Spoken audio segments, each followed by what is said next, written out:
Hey everybody, I'm Brandon for Delish. We're here in Japan. We're gonna check out Sanrio Pure Land, home of Hello Kitty. It's an amusement park, it has restaurants. I have no idea what to expect, so let's go inside and check it out. Immediately when I walked in this place, I thought, what the f***? It's an absolute assault on the senses. Hey look, we're flying into an egg's butthole.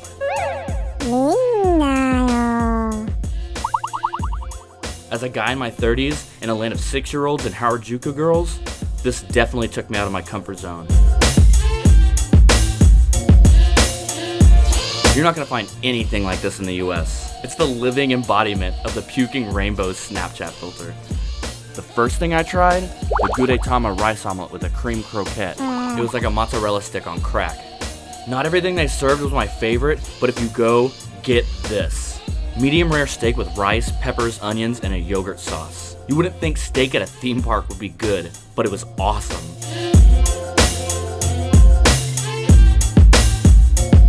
Then we took a boat ride to Cinema Roll Cafe. This place is devoted to this character. He's apparently a chubby male puppy who will fly into your hearts by flapping his giant ears.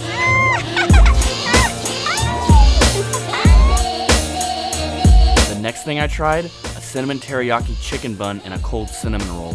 Who eats cold cinnamon rolls? At this point, I was freaking out from eating all that sugar, but I still had to visit the character food court. I chose the wildest damn thing on the menu, the Hangyodon blue curry. Yeah, that's a hot dog mouth and rice eyes. Really? Eating blue savory things is a total mind. Today's work day has been interesting. Sanrio meltdown. If you're in Japan and you love Hello Kitty, I suggest you check out this theme park. It's mad cute and shit, yo. I'm gonna get roasted for this.